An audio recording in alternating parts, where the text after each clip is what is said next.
The Detroit Lions do not have a bye week after their trip to Munich, Germany. This could be a big problem when you look at the schedule.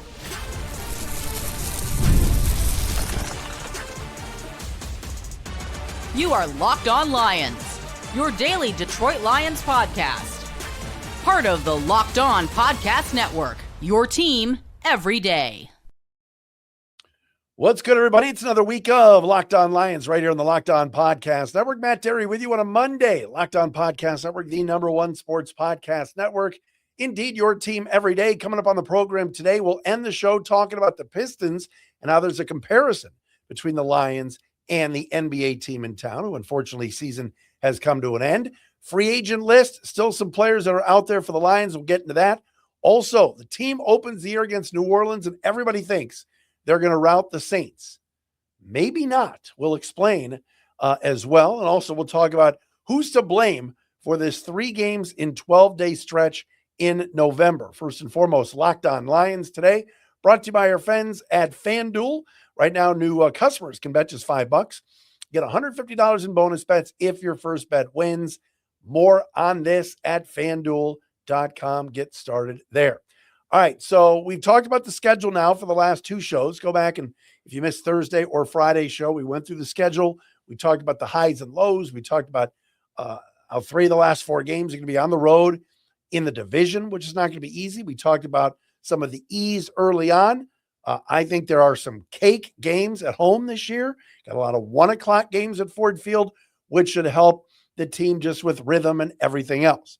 But you look at the schedule, my trusty schedule right here, and you look at the toughest stretch, or at least the stretch that I think the Lions could have a beef with. But when you listen to Mike North, who is the man that puts the schedule together and works for the NFL, he is the vice president of broadcast planning for the NFL.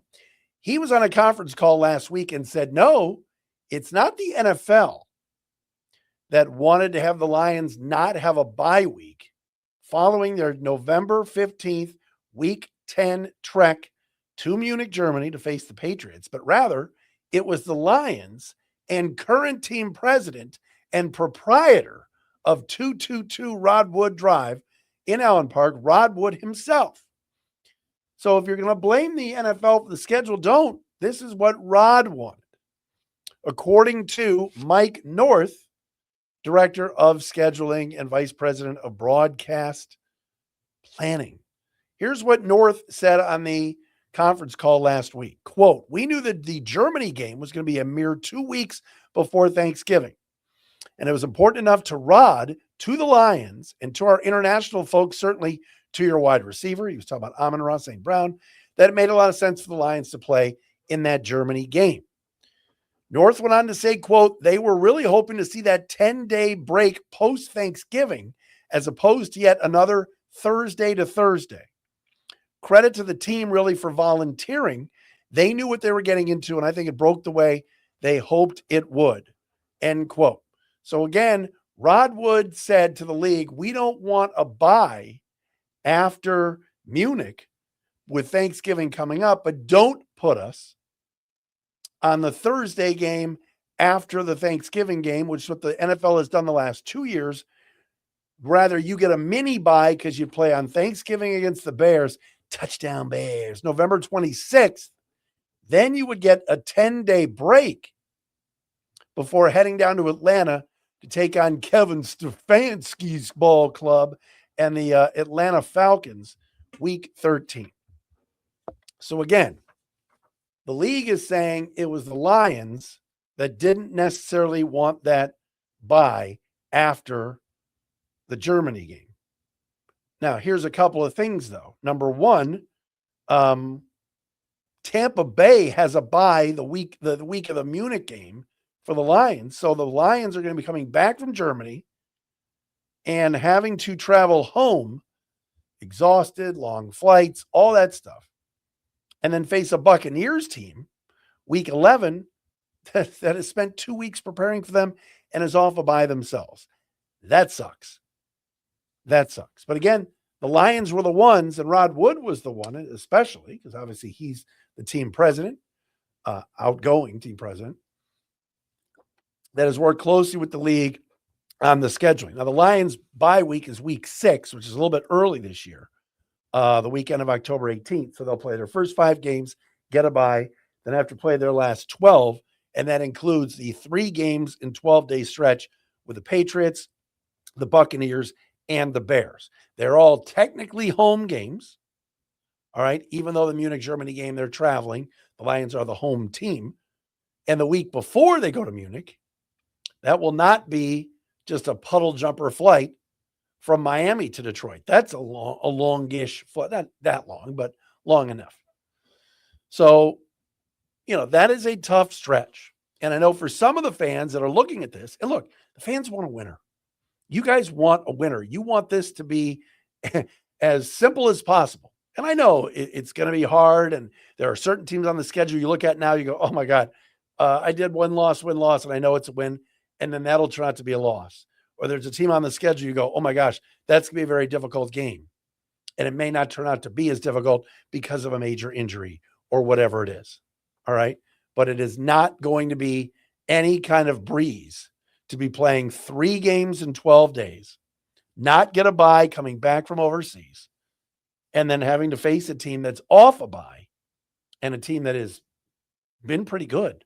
And the Lions have seen a lot over the last few years and have had their battles with in the Tampa Bay Buccaneers. Remember, it was just a couple of years ago, the Lions played the Bucs in the playoffs, and that game came down to the end when Derek Barnes intercepted Baker Mayfield to end it and send the Lions to the NFC Championship game back in 2023.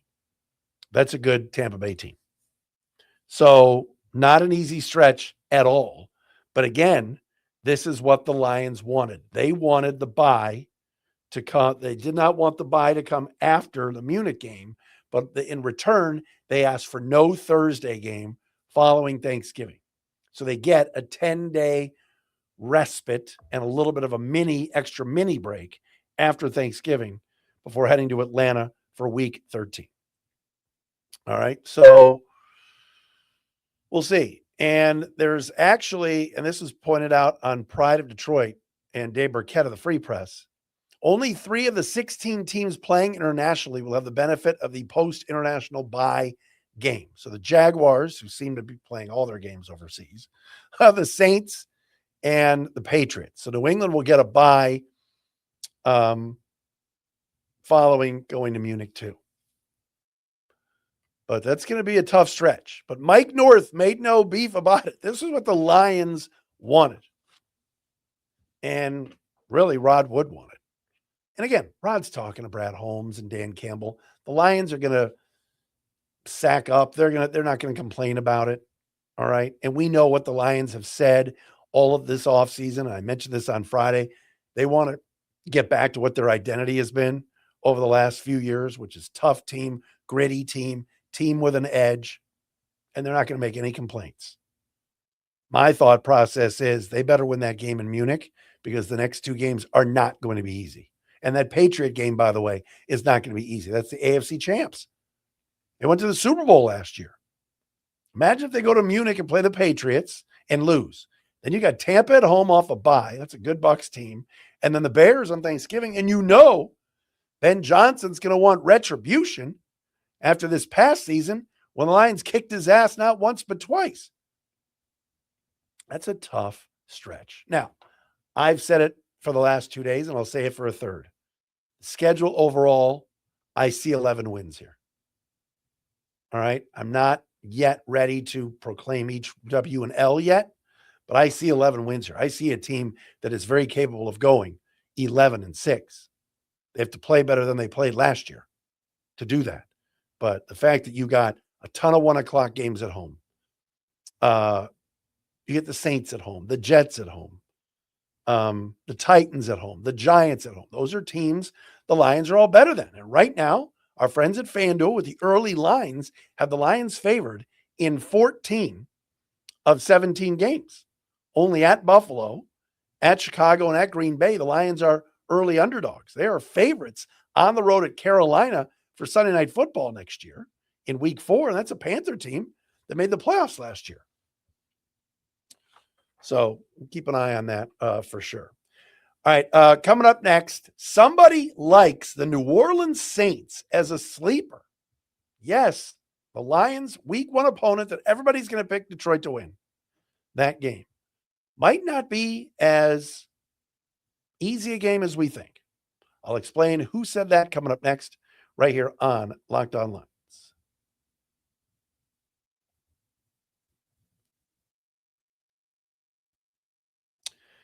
And Locked On Lions today is proudly sponsored by our friends at Indeed. Sponsored jobs, workplace chaos, deadline stacking up, inbox overflowing, and the one position you have to fill is still sitting open. When the pressure's on and you need the right hire, this is a job for sponsored jobs. Indeed Sponsored Jobs helps you reach the people who actually fit what you're looking for: skills, experience, location. So you're not just hoping the right candidate stumbles across your post. And here's a stat that says it all. In the minute I've been talking to you, companies like yours made 27 hires on Indeed, according to Indeed data worldwide. So if you're hiring, spend less time searching, more time interviewing candidates who check all your boxes with Indeed Sponsored Jobs. All right. Listeners of the show are going to get a $75 sponsored job credit to help get your job the premium status it deserves at Indeed.com/podcast. Just go to Indeed.com/podcast right now and support our show by saying you heard about it right here on Locked On Lions. Indeed.com/podcast. Terms and conditions apply. Indeed.com/podcast. Need to hire?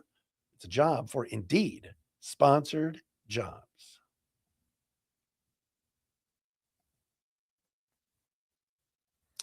Shout out to all of our everydayers that are out there. Please, if you're an everyday listener and love the show, check out our Locked On Lions Everydayer Club at lockedonlions.supercast.com. You get an ad-free version of the show. So it's a feed that doesn't have the ads on it, so you can listen without the advertisements. And you can be on our Locked On Lions Discord chat. I posed a question on the chat for all you everydayers. How many wins for the Lions this year? I saw a couple at 11.5. I said 11. Check us out on our Discord chat. It's a lot of fun, and I'm on there as well. LockedOnLions.supercast.com to join our Everydayer Club. All right, so you looked at the schedule and you went, oh, baby, this is great. We know how difficult that Lions-Bills game is going to be in week 2 up in Buffalo as they open up their new stadium. But week 1, the Lions get the New Orleans Saints, who last season finished in last place in the NFC South. They were 4th. They finished with a 6-11 record. They started the year 2-10 last year, but got better. They won 4 of their last 5 games. And recently, ESPN's Adam Schefter was a guest on The Fanatic, 97.5 The Fanatic in Philadelphia, on one of their talk radio shows there. And Schefter was asked, what team in the NFL will surprise you? Last year, it was New England. Nobody expected the Patriots to go all the way to the Super Bowl. And again, part of it was easy schedule. Part of it was a good young nucleus. Mike Vrabel did an excellent job, and I'll save the jokes and everything else. Vrabel did do well coaching.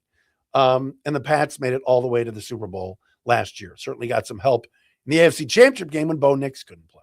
With that being said, Schefter was asked, who's this year's Patriots? What team is going to surprise people that nobody thinks is any good? And Schefter said, the Saints. We know this. New Orleans has a second-year quarterback in Tyler Shuck. Didn't start the year as the starter, but as the season wore on, Kellen Moore, their first-year head coach and former Lions backup quarterback, made the switch to Shuck and Shuck showed that he could play a little bit, right? They went out in the offseason and got Travis Etienne in free agency and spent pretty good money on him. Their defense got better last year. A lot of the guys, the older players, including Cam Jordan, who remains unsigned, and we're going to talk about Cameron Jordan in a second. Right now, GM Mickey Loomis isn't sure if Alvin Kamara is going to be back, but they've got some young pieces. They haven't made the playoffs in 5 years, but now their rebuild seems to be kicking up a notch. They've got their quarterback. They won 4 of their last 5. They gave Carolina fits down the stretch last year. And look, I know that division absolutely royally sucked last year. I mean, Carolina, Tampa Bay, and Atlanta all finished 8-9. And the Saints finished 6-11. But New Orleans' defense got better as the year went on. And yeah, I look at that team and I say, I think the Lions are going to beat them week 1, but it's very interesting that Adam Schefter picked them as a sleeper team this year. So just giving you the heads up that maybe week 1 will not be the cakewalk that we all thought it was going to be. So we'll see. But that's some nice dap for the Saints from Adam Schefter. By the way, during the NFL draft, if you played a drinking game of how many times Mike Greenberg, the host of the NFL draft on ESPN, said the word Shefty. Let's go over to Shefty. What does Shefty have to say? Oh, Shefty, you have a trade? Every time he said the word Shefty, if you took a drink, you would have been in the hospital.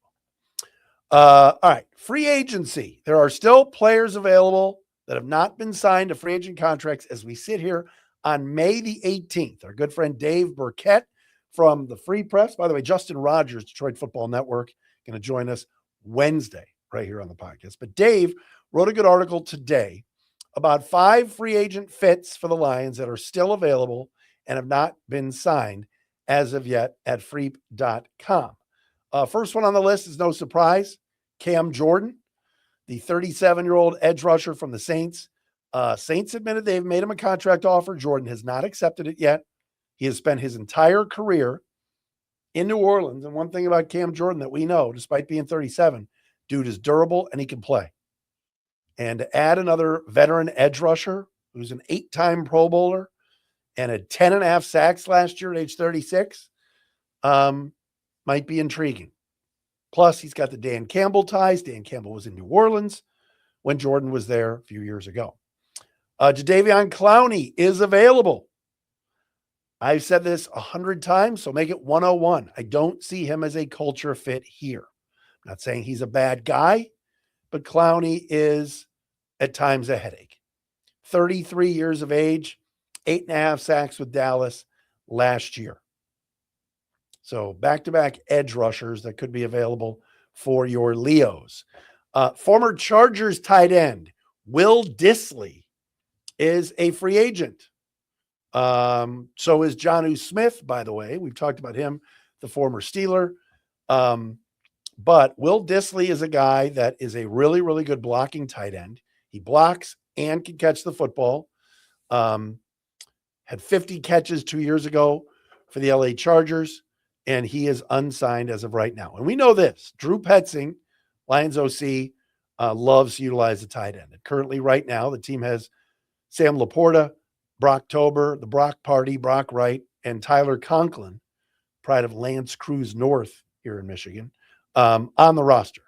But if they were to add a 4th guy and give Conklin some competition, Will Dissly is an interesting name. By the way, Taysom Hill is still available from the Saints. Could play some quarterback, could play some receiver, could play some running back, tight end. It's another interesting name, but I'm not sure Taysom Hill is a fit here. Burkett, Dave mentioned Trayvon Diggs, and look, you can never have enough cornerbacks, but Trayvon Diggs being on this list, Trayvon Diggs is no good. I get that he's only 27 and maybe you take a look at him, but the Cowboys had seen enough of him last year. The Packers signed him at the end of last season, then let him walk. He's been hurt the last couple of years. Lions have a lot of depth at corner right now with guys like Rock Yassin and Ennis Rakestraw backing up DJ Reed and Terrion Arnold and Roger McCreary. I don't know if I'm a Trayvon Diggs fan. Declining player. But again, only 27. He was mentioned by Dave in this article. And also a former Steelers nose tackle, and he started 16 games for the Patriots 2 years ago. Daniel Ekwale is a guy that is 26 years of age and could get a look from the Lions. He remains unsigned. I remember the Lions signed Jay Tufele to a minimum deal after the draft. He's a former Jet and played for Aaron Glenn last year, but the Lions are looking for another interior defensive lineman. Daniel Ekwale, played for the Steelers last year, is available. Missed the end of last season with a foot injury. All right, injured player. That's an old bit in this town, Brad Holmes. Bring it on. If anything, I want Cam Jordan here. I've said it all offseason. I'll continue to say it. I think Cam Jordan would be awesome, especially working with some of the young edge rushers. Can you imagine a guy, any of the guys that the Lions have, Derek Moore, any of the young edges that Detroit has, if they could learn from a guy like Cam Jordan, I think that would be great. So that's my pick. And again, Saints have offered him a contract. It doesn't sound like it's enough money. And we'll see if the Lions would be interested in Cam Jordan and what the price tag is. All right, coming up next, Pistons lost last night. Season's over. There is a Lions-Pistons comparison that I want to make following the reaction that I saw from media types and fans. We will do that coming up next, right here on a Monday edition of Locked On Lions.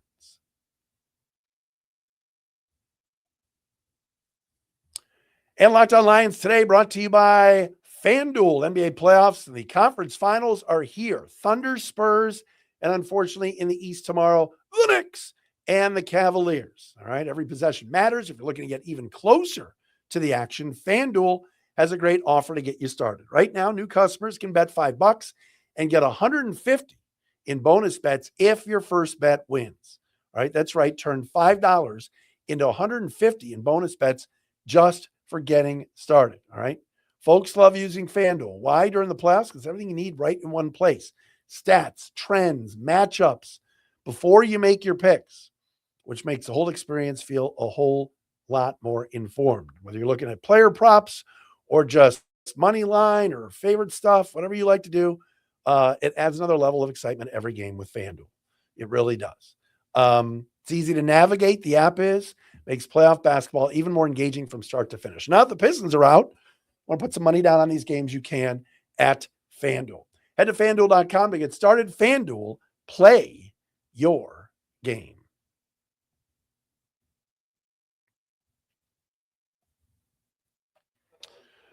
Want to give a shout out to one of our everyday listeners, the great Mike K. Cook, AM 800, CKLW, Mike and Meg Morning Show, producer Steve, the whole crew over there, Paul McDonald, the greatest newsman in North America, Rusty Thompson. I could go down the list, but Mike K. Cook, Mike and Meg Mornings on AM 800. Mike's a big Lions fan and an everyday listener. I want to give him a shout out as well. All right, Pistons. The Pistons lost again. Last night was bad. They got absolutely boat raced by the Cavs in Game 7 at home, and now the season has come to an end. And a couple of things that I've noticed that I think I view the four major teams in town: Lions, Tigers, Red Wings, and Pistons. All right, I view them almost in two categories. I group the Lions with the Pistons, and I group the Tigers and Red Wings together because they're under the Ilitch umbrella. And last night after the game, JB Bickerstaff, I was watching his press conference on NBA TV, and someone asked him and pressed him about how disappointing is this? And he kept saying disappointing. And JB's like, it's not disappointing. We won 60 games. We've made progress. I'll never use that word when talking about this team. And then whoever the reporter was kind of doubled down and said, but aren't you disappointed? You were the 1 seed. And he's like, no, I'm not. And look, if you're a fan and you're watching Locked On Lions or listening to Locked On Lions right now, maybe you're pissed and disappointed. And you're like, yeah, we were the 1 seed and we didn't even make it to the conference finals. You could go that route. I view it like this team won 14 flipping games 2 years ago. They've gone from 14 wins to 44 to 60. They're on the up and up.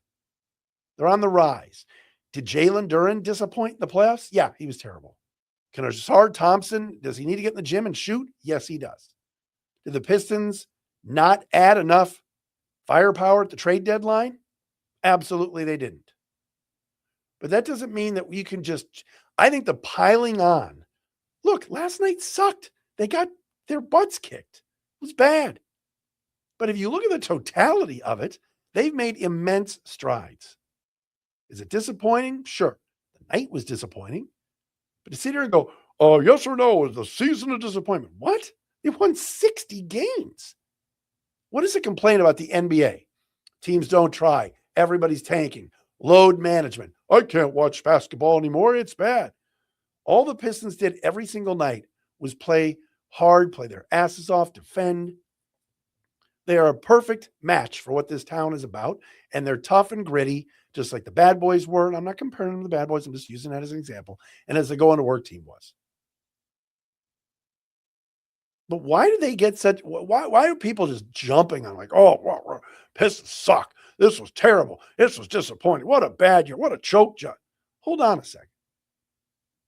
They're in year 2 under JB Bickerstaff.